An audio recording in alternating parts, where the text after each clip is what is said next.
Welcome to Heal Within Here with me, Dr. Evette Rose, trauma therapist and creator of Metaphysical Anatomy Technique.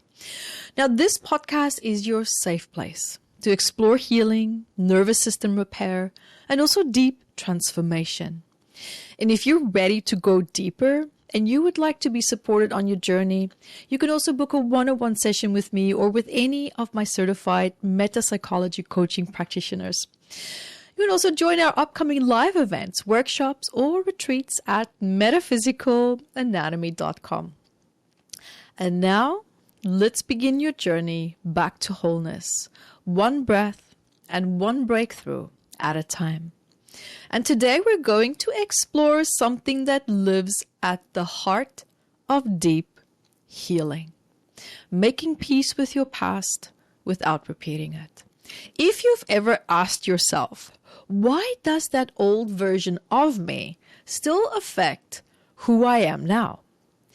You are definitely not alone. Now, I have sat with so many people who still carry shame, regret, or confusion about the younger versions of themselves. Versions that they've outgrown, yet it's like they just cannot let go of it. And if I'm honest, I've been there too. I mean, this is a journey. There are moments where I'm also dip in and out of that. And you see, but for a long time, I unknowingly accepted someone else's distorted perspective of who I was. You see, their inability to give love became my standard for what I could expect from the world. And their emotional limits became the glass ceiling for my own self-worth. But here's the truth that I really would like to share with you today. You no longer need to accept anyone else's story about who you are. Your past is not a life sentence. It's actually a starting point. And you really, truly can absolutely write a new chapter. Now, why is it that we do stay stuck in the past? What is the neuroscience behind that? Let's start by talking about the brain, because when we go through emotionally overwhelming experiences, especially in our childhood, we know that these moments are recorded in a part of the brain that's called the amygdala, which acts like an emotional smoke detector, quite frankly. And it pairs that pain with meaning, even when that meaning is distorted. So if your early experiences actually taught you, for example, when I reach out, I'm rejected. And when I express myself, I get punished. That pattern becomes stored in your implicit memory system. Now, this means that even if you don't consciously remember what happened or why, it lives in your body. Your environment, your relationships, your habits, they can all trigger those unconscious patterns again and again and again. And we call this neural patterning. You see, the frontal cortex, the part of the brain that's responsible for perspective, self-awareness, and emotional regulation, isn't fully developed in childhood. So back then, you couldn't necessarily contextualize what was happening. You just absorbed it. You just accepted it. And you made it mean something about you. And those beliefs, they shape now your identity until you decide to update them. You see, there's a price that we pay holding on to this, because I've worked with a lot of people who decades later still describe their younger selves with words like ashamed, stupid, weak, unworthy. But here's the thing. You cannot heal if you are at war with your past self. Because if you haven't made peace with who you were, then that part of you continues to lead your life from behind the scenes. It shows up in your relationships, your fears, your self-doubt, and even your health. So let's talk about how do we heal that step by step. So we're going to touch on 8 steps to make peace with your past self. Step number 1, it's empathy. Begin by feeling what that younger version of you felt.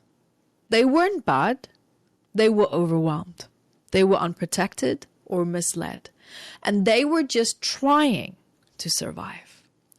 So when you meet them with empathy, you start the repair process.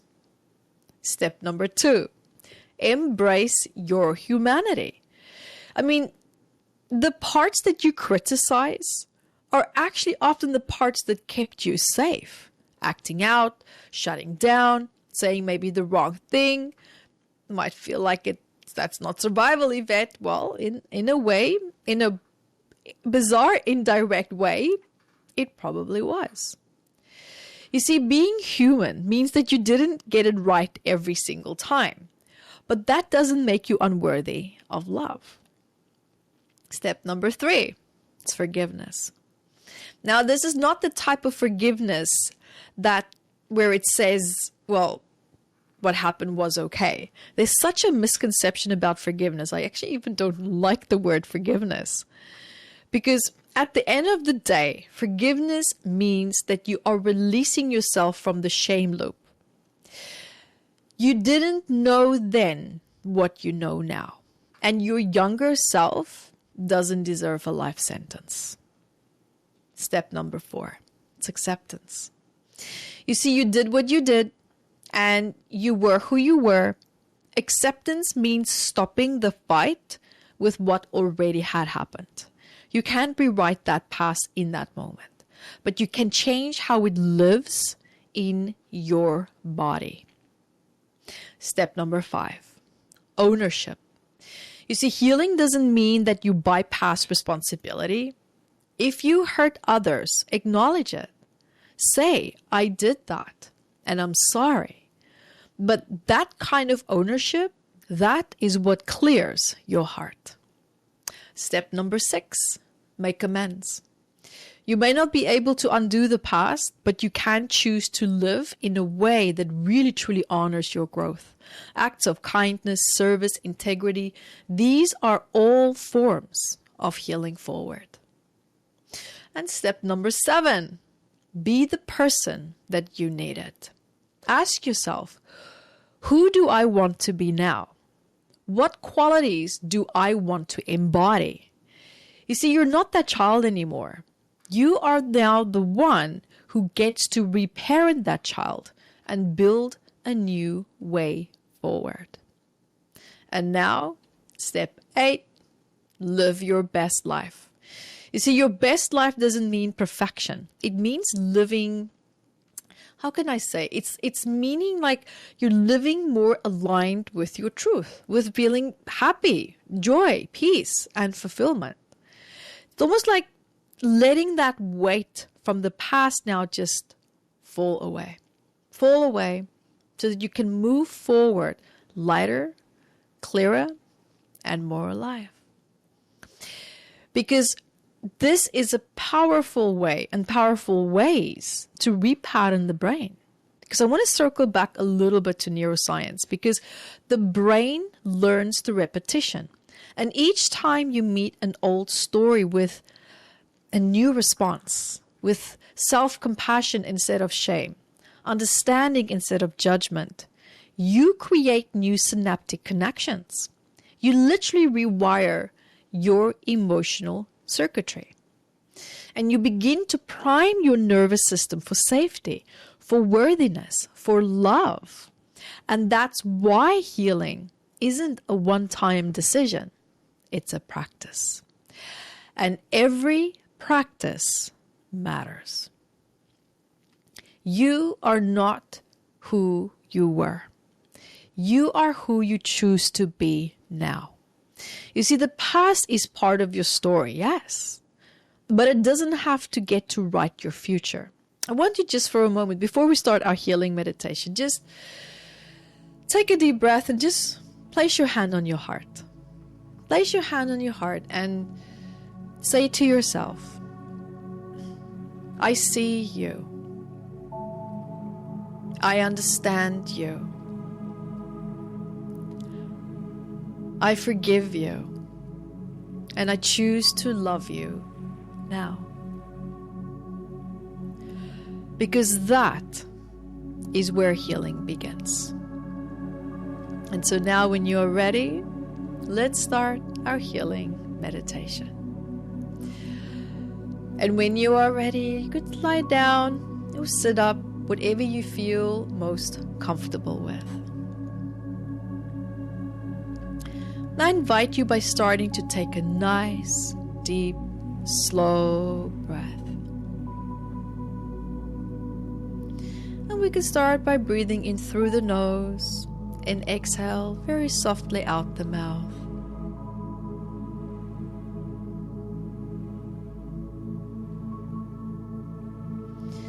Just noticing on that next exhale, as you exhale, feeling your shoulders drop, your stomach soften.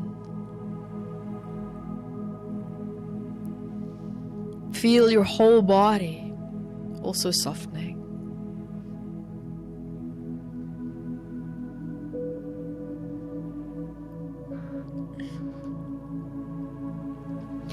And notice as you're doing that, feeling the ground, feeling the surface beneath you. Stable and steady, holding you.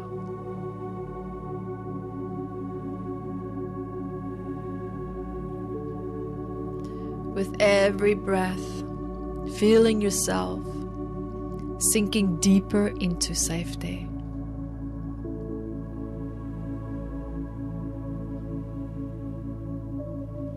And this is your space to simply be.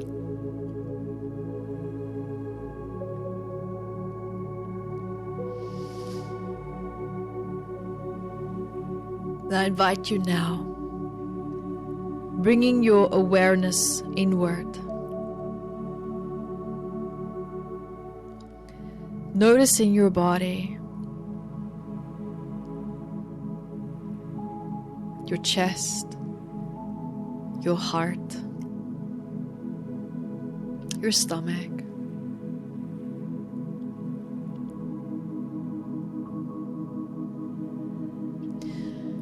And notice, where are you holding tension? Emotions, or even numbness?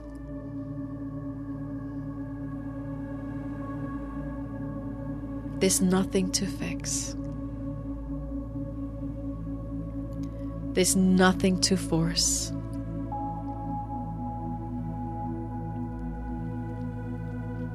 Just breathing into what is here.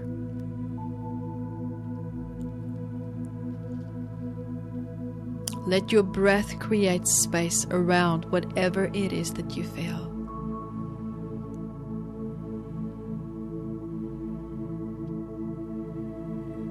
Feeling and allowing the air to move like a wave, soothing, clearing, grounding.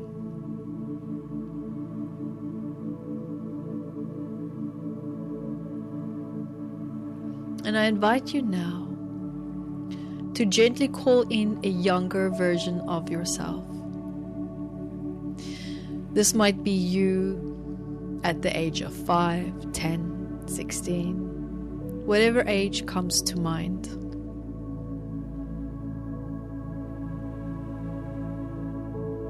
And see them now in front of you.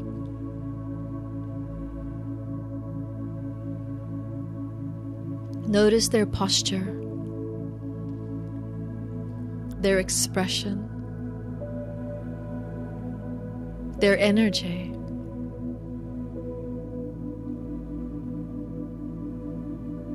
And say to them now, gently, silently, or out loud, I see you.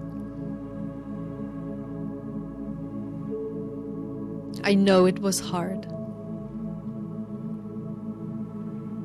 And you did the best that you could with what you had.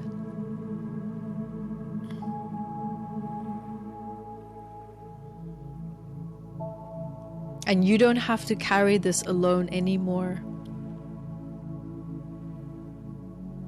I am here now, and I've got you.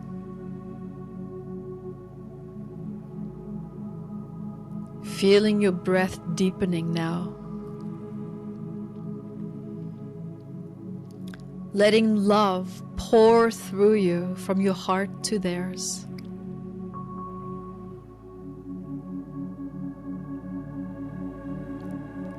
Let that younger part of you rest now. Let them feel safe. And let them come home back to you.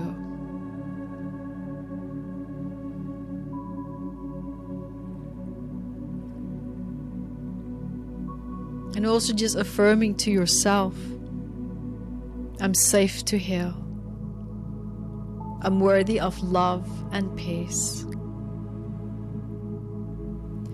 It is safe to let go what no longer serves me. I trust my body. I trust my path. I come home to myself now with compassion and courage.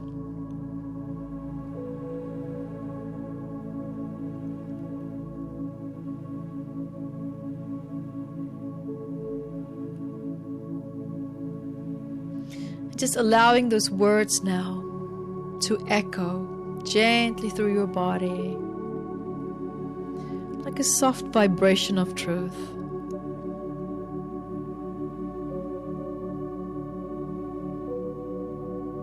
Finding yourself taking a few more deep breaths.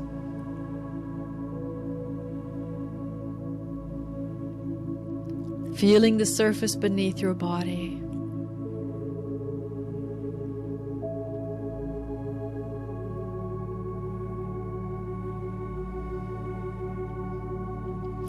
And when you want to, you can also give yourself a nice big stretch.